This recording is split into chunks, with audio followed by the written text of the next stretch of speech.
Everywhere you look, there's a hand to hold on to. Now, is it just me, or if you actually listen to the lyrics of the Full House theme, actually listen to the words without the schmaltzy music in the background, it's kind of creepy. It's kind of a threat. Just something I, maybe throw out there for you a little bit. Hello, one and all. This is Jeremy, Captain Subpar, to some of you out there. I want to do something a little different for you today. No toy reviews. I wanted to talk to you about a show I saw this last week, and I kind of want to get onto the bigger issue of TGIF revivals, so to speak. For those of you who don't know, Fuller House came out last Friday, February 26th. All 13 episodes streaming on Netflix. You can go watch them right now. And when I watched them, I couldn't help but compare them to another show that came out recently, Girl Meets World. Girl Meets World is the sequel to Boy Meets World. It's been out for a couple years now. They've had 2 seasons. And I want to make this perfectly clear to you when I say this. I have enough frame of reference, okay? This isn't me just watching a couple episodes and giving you a quick review. Fuller House, there's a full season of, is it 10? 10 episodes? 13? I can't remember. But I think 10, yeah. And I watched every single episode. And then they've already renewed it for a second season. And then Girl Meets World has aired 2 full seasons, which is, combined, we're talking over 40, close to 50 episodes. So there's a lot of material out there to talk about. Now, I don't know about you, but I was the type of kid who, not to play the violin for me or anything, but didn't have very many friends when I was a kid. So for someone like me, TGIF was the mecca, so to speak. Okay? All the shows, Sabrina, Perfect Strangers, Belki Botokumus. I love that theme song, by the way. Family Matters. All these different shows that were on for, various number of years. I've seen them all. Step by Step. There's another good one. Oh, the Triforkers on Step by Step. Oh my gosh, he's the greatest. He's the one true Gold Ranger. Wink. But, so for me, I know all these shows pretty well. And they all have different meaning to me. Like, I've tried to watch a lot of these shows recently. And for the most part, they don't hold up well. For somebody who was a child, that's what that's who that audience is, that's who that audience will always be. Like, if you're not a child, you're probably not going to get a lot of enjoyment out of it besides nostalgia. Now, to me, the one that was the exception is, in fact, Boy Meets World. So, my opinion is colored on this. Bear that in mind. But first, let's talk about the good of Boy Meets World, and let's talk about the bad of Fuller House. Spoiler alert, that's where I'm going to be falling on these topics. The thing with Girl Meets World is that it understands where it came from, but it also wants to be something more. Girl Meets World, Corey's still there. Topanga's still there. They're the parents, but they're there as supplementary material. Sean does show up from time to time, and we've even had a Mr. Feeney episode, and Eric showed up for a couple episodes.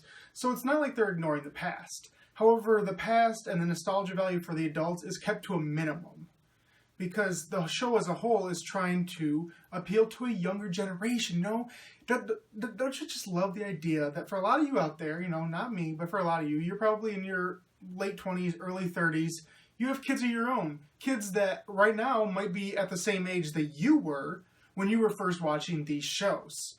So it's a really good idea to say, hey kids, I loved this show as a kid. I'm not going to make you watch the show that I watched as a kid because, let's be honest, some of it is a product of its time. I mean, look at Boy Meets World. Come on. Why were they wearing so many shirts? Like, you don't need to put on a shirt and then a flannel shirt and then a denim shirt over it. It doesn't work like that. That's the 90s. But a lot of the lessons that it taught are still very applicable today. And the big thing about that show was that it didn't necessarily talk down to its audience. Sometimes there were some really wacky, over-the-top jokes that cartoons wouldn't even pull nowadays. But for the most part, it was very relatable to both adults and children. And the new series is also relatable to adults and children. The only difference is that you, who used to be the child, is now the adult. Just like the characters on the screen. Corey is still teaching lessons to these kids, just like Mr. Feeney did. But at the end, it's all about Maya and Riley and Lucas and Farkle. They're still the core of the show. You know, they are the centerpiece. And I think that's what's really important with shows like this. Now, let's flip the switch and let's go to a Fuller House. Fuller House is so much exactly like Full House. And I'm not saying like it pays homage to it or there's nostalgia in there. I mean, I'm saying it's the same show. It is teaching these same lessons. It is using the exact same characters in the exact same way. Bear in mind, let's rewind our minds all the way back to Full House. How did Full House start? You have Danny Tanner, who is a man who was married, had 3 daughters. Ooh, I almost did 4. That's not great. Doesn't say much for me. But he had 3 daughters, and then his wife died. And then he decided to take care of them with a couple of his friends. Now what happens? His oldest daughter, DJ, has 3 sons, and then her husband dies. To me, that's not a heartwarming story. To me, that's a reason to call the friggin' police. Right? Like, hello? Yeah, the spouses are dying. If you, like, marry into the Tanner family, you're pretty dead. Like, right? And it also speaks to the fact that this show is so creatively bankrupt. Like, you can't come up with a scenario that's even remotely different than the scenario from the first show. You know, even the slightest bit of tonal difference. Just switching the genders is not innovative. It's not new. It's not fresh. It's the exact opposite of new and fresh. Like, if you look at the trailer for this show, I mean, there's a 2-minute trailer out there. If you're not going to watch the whole show, at least check that out. They name check every character. They say, have mercy. They say, cut it out. They say, how rude. They say, you got it, dude. Like, every single friggin' catchphrase. And that's the thing is, catchphrases. Like, good sitcoms don't need catchphrases anymore, you know? No, what you talking about, Willis? No, bam, right to the moon, Alice. None of that stuff. You don't need any of that stuff. Yet this show is still, like, using it as a complete and utter crutch. Not only that, but the jokes it tells. Like, these are 90s jokes. They are so bland, so boring, and then they make all these references to the past. The only funny joke that actually, along that vein, that I would even say is one related to Alanis Morissette. And if I'm saying Alanis Morissette, you already get the joke, and you know it's pretty clever. But that's about it, for real. And the other thing is that, like, okay, here's the big thing. Crossing my legs, so we're getting serious. We're getting down to this. Okay. Now, I understand that something like Full House was different in tone than Boy Meets World, and especially on the focus area. But here's the thing. Full House, as a show, mainly focused on the children.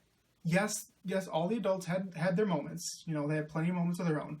But I would say it was like a 70-30 split, maybe, in favor of the kids. And the show as a whole was very tonally like that. So it made sense. The problem is we're coming back like 25, 30 years later, and the tone is the same, which would make you think, oh, okay, we're focusing on these new kids, you know. DJ has 3 sons. Kimmy Gibbler has a random Hispanic daughter. Okay. So maybe we're focusing on these kids. The thing is, we're not focusing on these kids. These kids are ancillary. They're in the background. We're still focusing on DJ Tanner, Stephanie Tanner. Oh, sorry, I gotta go back. DJ Fuller. Get it? Her husband's last name was Fuller. So her last name is Fuller. Here's the joke. Here's a hammer. Bam! In your face. Anyway. So DJ Fuller, Stephanie Tanner, and Kimmy Gibbler are fulfilling the exact same roles, you know. DJ's the single parent, just like her dad, who's neurotic. Stephanie is the party girl, just like Uncle Jesse was party guy. And we all know Kimmy Gibbler's a weirdo, just like Uncle Joey. So, again, in your face. But we're focusing on them. Most of the story is about them, which would make you think, again, if you're focusing on the kids, keep the tone the same. If you're focusing on the adults and you're only going for the pure nostalgia value, maybe up the humor a little bit, maybe make it a little more sophisticated. I'm not talking about some, like swearing all the time and just, making 900 sexual references. And granted, there are a few sexual references, I'm not going to lie. But by and large, it's the same tone. So my question is, like, who is this show designed for? Please tell me who this show was made for. You have the childish tone, but you're focusing on the adults. You know what that says to me? That says to me that you decided to narrow focus this show. All you cared about was the people who watched this show 25 years ago, the people who are my age and who loved that show as a kid. That is the only audience you want. And granted, they're going to get it. Shows on Netflix don't require a lot to get renewed, so to speak. Again, like I've already said, this show has already been renewed for a second season. It only took 5 days. I'm not surprised. Quality isn't a big thing. And to be honest, Full House itself got panned by the critics, just like Fuller Houses. Last I checked it, like on Rotten Tomatoes, it was like a 35%. The Metacritic score was like a C-. So, it's not doing well. But Full House lasted 8 seasons, so it had some sort of charm to it. I'm not going to deny that. And even personally, when I watched this series, there was some nostalgia for me. There was a bit of happiness. I mean, I went through 10 episodes, and I'm not the type of person who will just marathon any show at any time. So to get me to sit down for 10 episodes, you're doing something right, but I think you're not trying to stimulate people very much. What'll work, and you're going to go for that and only that. Which, I guess it's fair, but for me, I would like to see something that would bring a new audience in. Again, I go back to Girl Meets World. You can create a show that acknowledges the past, embraces it, but it builds upon it. That's the thing. You can have a foundation, and then you can build bricks on it, like a Girl Meets World. Or you can just see what you have there, and then just put I have concrete down here. What's the next step? Well, it might not be solid enough. Let's put on another layer of concrete, or another one, and another one. Like, you're not actually building a frame. You're not actually building up. You're still flat. You're still static. And to me, that's very bland. It's a missed opportunity. More than anything, I think that's what disappoints me. It's a very, very much a missed opportunity. This show could have done all that it did to appeal to the old audience, but it also could have built a new one, and it squandered that opportunity. That's what's the most disappointing for me as a fan. Honestly, Full House was never my favorite show as a kid, but I liked it. And the idea of doing a sequel series, I kind of dug it. The thing is that what I noticed the most when I watched this show is that the first episode, okay? The first episode, everybody shows up, everybody says their lines, and they start anew. They show you what's going to happen, getting these people together, how they're going to progress from there. For me, that was enough. That was very much enough. And I know I say for me too much. I'm realizing that. Sorry about that. But that was enough. This is a very baseline show, so a baseline reunion special was fine. That's what I needed. Here's my example for you. And this will tell you which side of this you fall on. And you're probably going to get this reference because if you're watching my videos at this point in time, you're already a Power Rangers fan. Forever Red. Did you like Forever Red? I liked Forever Red. You probably liked Forever Red. Everybody probably liked Forever Red. I didn't like it as much as you probably did because it was a very baseline show. Everybody got together. Everybody said their lines. Everybody morphed. They fought really quickly. Boom, boom, boom. Hands in the middle. Power Rangers. We're done. Great. That's it, though.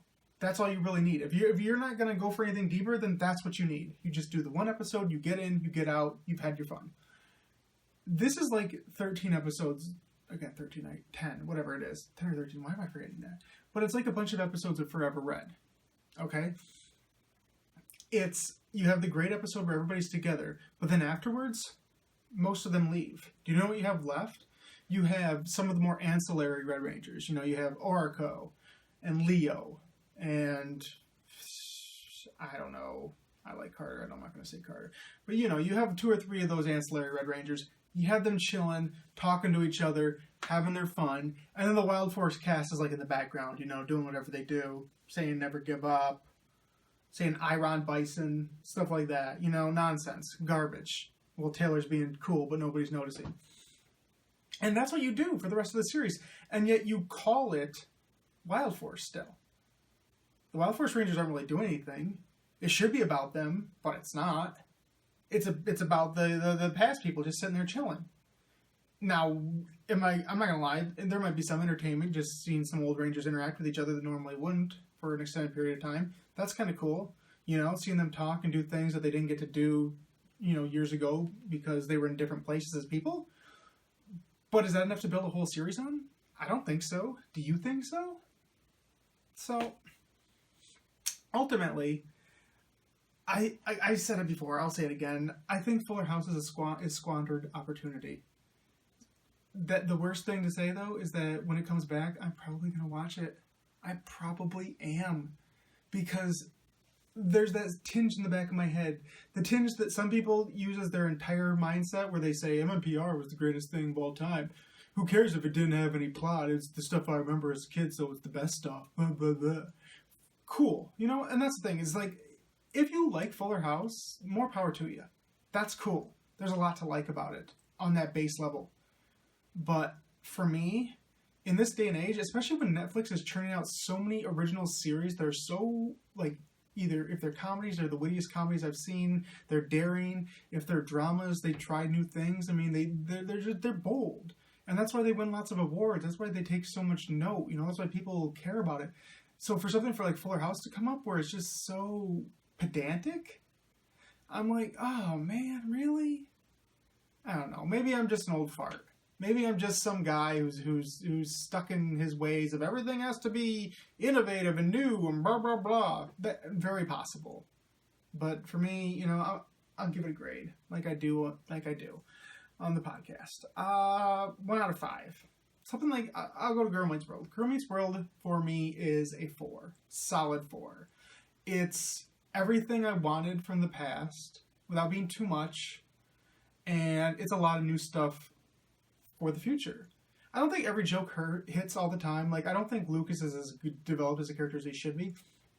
But everybody has something to do, and everybody has their place. And you learn something from them, and they don't all just feel like archetypes of past characters. Sure, Riley's like her dad. Sure, Maya's obviously like Sean. Blah, blah, blah.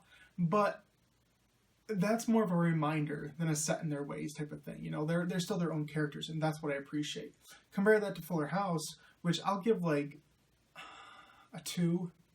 2 for nostalgia value, and 2 for the fact that Jodie Sweetin is a very good actress. She deserves a lot better. Andrea Barber, as Kimmy Gibbler, she fit back in that role like a glove. Yeah, it's kind of lame comedy sometimes, but she plays it really well and really earnest. Candace Cameron as DJ, not the greatest. Some of the people that come back, whatever his name is, as Steve, her boyfriend, he's really bad. He's not a good actor. The ways they shoehorn some of the past characters in there for an episode here or there, it's not great. It gets the feels going a little bit, but that's it. So too.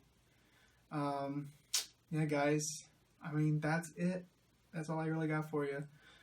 Thanks for watching. Please remember to like this video, share this video. If you can, follow me on Twitter. Again, Captain_Subpar. Exact same thing on Instagram. I just started Instagram this week, so Captain_Subpar on Instagram. If you could, follow me on both of those. Like this video, subscribe to this video. If you liked it, let me know. Maybe I'll do more reviews like this that aren't toys, that aren't Power Rangers or Super Sentai specific. So, again, thanks for watching, guys. I'll see you later.